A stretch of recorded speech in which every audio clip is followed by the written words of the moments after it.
한 영재 교육원에서 함께 교육을 받으며 무난하게 잘 지냈던 두 초등학생. 하지만 남자아이가 여자아이를 비하하는 발언을 하면서 아이들 간의 다툼은 엄마들의 다툼으로까지 번지고 말았습니다.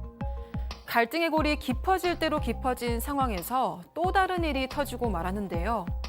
한 엄마가 자신의 딸아이와 사이가 좋지 않았던 남자아이에게 입에 담기도 힘든 비난 문자를 보내면서 결국 법정에 서게 된 겁니다.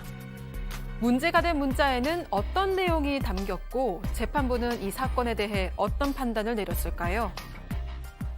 자, 한 영재교육원에서 벌어진 일인데 초등학생의 발언으로 시작된 사건이네요. 네, 일단 한 초등학생 여자아이가요. 지난 2020년에 영재교육원 교육과정에서 한 남자아이랑 같은 조에 들어가게 됩니다. 이 두 아이는 같이 영재교육을 받으면서 연말 프로젝트를 같이 진행을 하게 됐습니다. 그런데 이 남자아이가요. 여자아이가 프로젝트랑 과제물 작성에 적극적으로 참여를 안 한다. 이런 이유로 너는 왜 수업에도 잘 안 나오고 과제도 잘 안 하냐. 계속 그러면 네 이름을 빼겠다라고 얘기를 합니다. 그 이후에 이 남자아이는 여자아이 남동생하고도 같은 조를 한 적이 있는데 그때에도 이 남동생에게 너네 누나가 작년 과제 때 참여를 잘 안 했다 이런 발언을 했다고 합니다. 저 나이 또래 아이들 사이에서는 흔히 벌어지는 싸움일 수 있잖아요. 그러게요.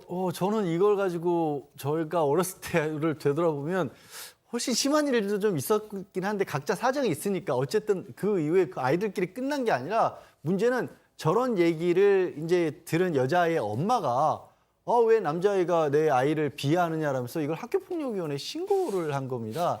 근데 또 남자아이 쪽 엄마도 가만히 있진 않고 저 사람들이 우리 아이에 대해서 허위사실을 유포한다라고 해서 또 학교폭력위원회 신고로 맞신고를 한 겁니다. 양쪽이 서로 다 신고를 한 거예요.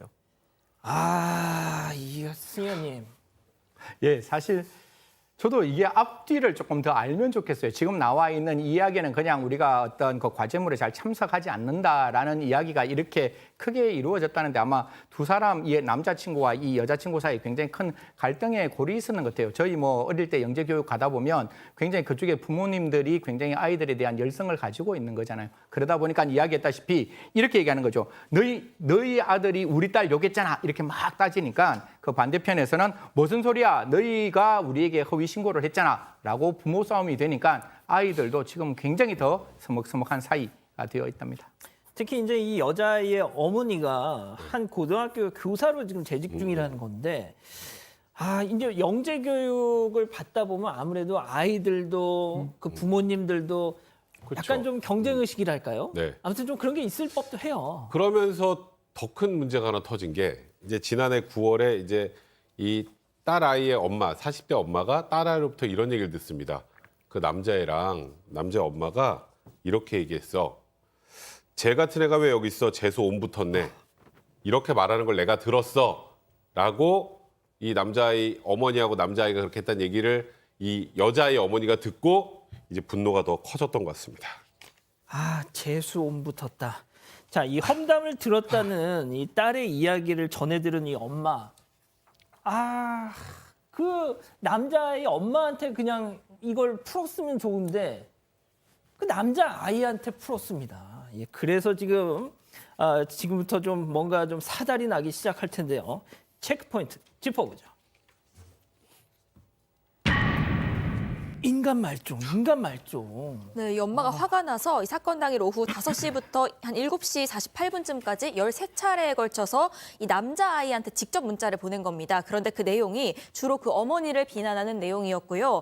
너희 엄마한테 전해라. 인간 말종짓 하지 말라고 이런 얘기를 합니다. 너랑 너네 엄마가 도서관 전세 냈냐. 내 눈에 걸리기만 해보란다고 토시 하나 빼지 말고 고스란히 알려드려라. 너희 엄마 이상한 짓 하지 말라고 전해. 이런 내용이었습니다.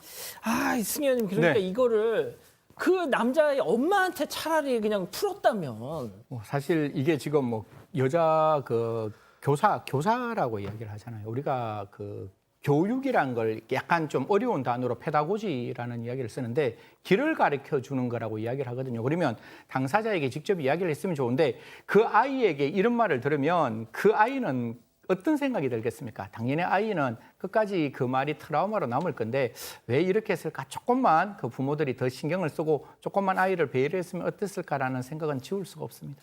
백 변호사님, 이게 네. 결국 그 법정 다툼으로 이어졌으니까 저희가 지금 이걸 소개하고 있는 겁니다. 네, 맞습니다. 이 딸아이의 엄마를 고소를 한 것 같고요. 아들 엄마 쪽에서. 근데 일단은 아까 인간 말종이라고 엄마한테 얘기하고 뭐 아까 나한테 뭐 걸리기만 해봐라 꼭 토시 하나 빼고 전화해라 이런 게 전체적으로는 이제 피해 아동에 대한 정서적 학대에 해당할 수 있습니다. 근데 이제 이 구속 요건은 당연히 해당하기 때문에 이제 그 다음 단계에서 이제 합의가 중요했을 텐데 감정의 골은 계속 깊었나 봅니다. 그러니까 피해자 쪽 합의 안 됐고 뭐 강한 처벌, 엄벌을 요한다. 뭐 이렇게 얘기가 나온다고 하고요.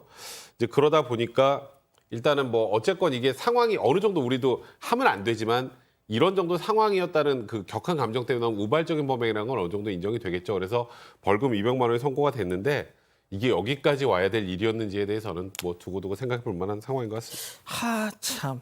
양 변호사님, 뭐 마지막으로 좀 해주실 말씀 없으세요? 글쎄요. 이거 뭐 끝난 게 아닐 것 같아서 더 걱정스럽긴 합니다. 이렇게 되면 또 상대방도 또 가만히 있지 않을까 봐. 글쎄 이런 경우는 어른들 사이를 중재하는 모든 장치가 어디가 가능할까 갑자기 좀 답답하네요. 그러니까 말이죠. 알겠습니다. 두 번째 사건 정리하고요. 가족 여러분, 잊지 마시고 구독과 좋아요 알림 설정 여기. 여기.